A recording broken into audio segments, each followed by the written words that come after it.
Today is Tuesday, September 30th, 2025, final day of September, and it's my first kind of true red day trading this strategy.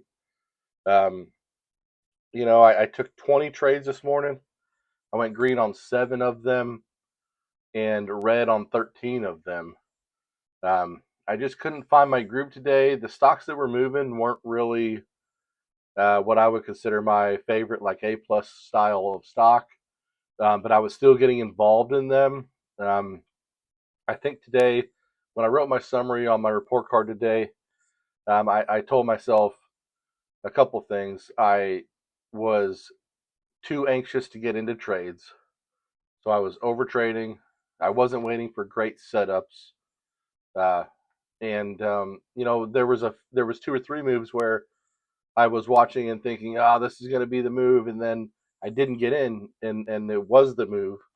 So I was hesitating, but then I sure wasn't too shy to hesitate on silly moves that or commit too soon to a trade, whatever. So my groove was just totally off today.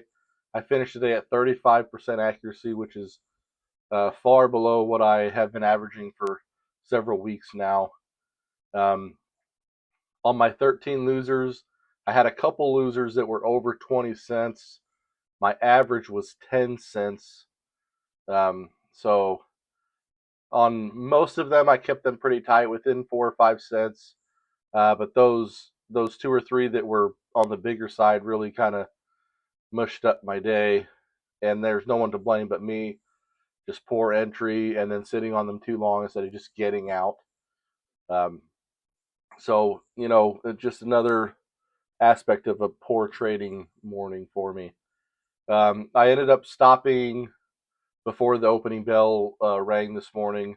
I did notice there was a couple different tickers that went off during the market open that looked like they would have been really nice setups for me. But at being down this far and so far off my groove, I decided to just be done with it before I made it any worse. 44 cents in my brain is something that I should be able to easily make up my next trading day. So nothing too scary there. If I'm not feeling it, I'm not feeling it. I guess I could have sat and been extremely cautious and patient, waiting for the market open and then traded that session. But at this point, I was sleepy, I was annoyed, and I was kind of disappointed in myself for the way I had been trading so far. So while it was still a manageable day, I just decided to call it good and move on with my day. So I give myself a D on my grade for the day. And again, just a little bit of over trading, hesitating on the obvious moves, and then getting in, chasing or trying to play catch up is what ended up costing me a lot of these moves. And just kind of that fear of being wrong on those bigger losers. I would get in thinking it was obvious that it was going to do a certain thing, and then it wasn't doing that, and I would just sit on it waiting for that thing to eventually happen, and it clearly wasn't going to. So I don't know why I did that today, but that's how my morning went. So not the best Tuesday, not the best way to end September, but the red shirt speaks true to itself. So maybe I'll just throw this shirt away or something. I don't know. Either way, that's my Tuesday. This coming Wednesday and Thursday are going to be my 2 days where I know I won't trade tomorrow on Wednesday morning, and then Thursday may or may not. That's my day where I switch back. I'll be working the next 2 night shifts, so um, we'll see how those days go. But either way, let's hope for a strong October. All right. This is where I made my biggest move on Tuesday morning. Ticker IBG. This is a 1 minute chart. And it all came right here in this range. I made a nice move as we broke through the $4. And then I also made a really nice move. My best move of the day came up here in this range for the break of the $half mark. I got in at 442, busted through the 450s, and I got out at 462. That was a 20-cent winner just for that break of the $half mark. Really nice trade there. Um, Unfortunately, this ticker ended up kind of crashing down, and I think I took a red trade in this range right here. I don't particularly remember, but that was my best trade right there. Really nice move. That $half range, whole dollar range. I do pretty good on those. That seems to be my bread and butter. This is where I made my biggest losing trade of the morning.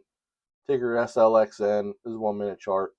I had a nice, really big pop up here from the $3 to the $5, and then it pretty quickly reversed here.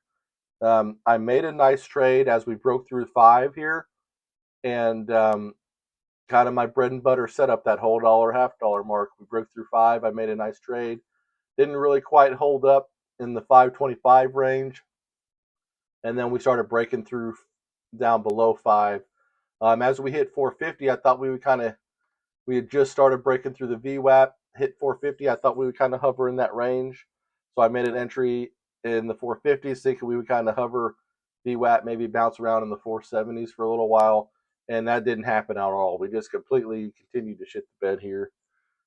After this large red candle and the high volume selling, I should have been way more cautious, but needless to say, here we are. I took a 39-cent loss in this single candle by itself. I guess I theoretically could have held, and we had a little bit of a bounce that would have cut my loss probably in half or so.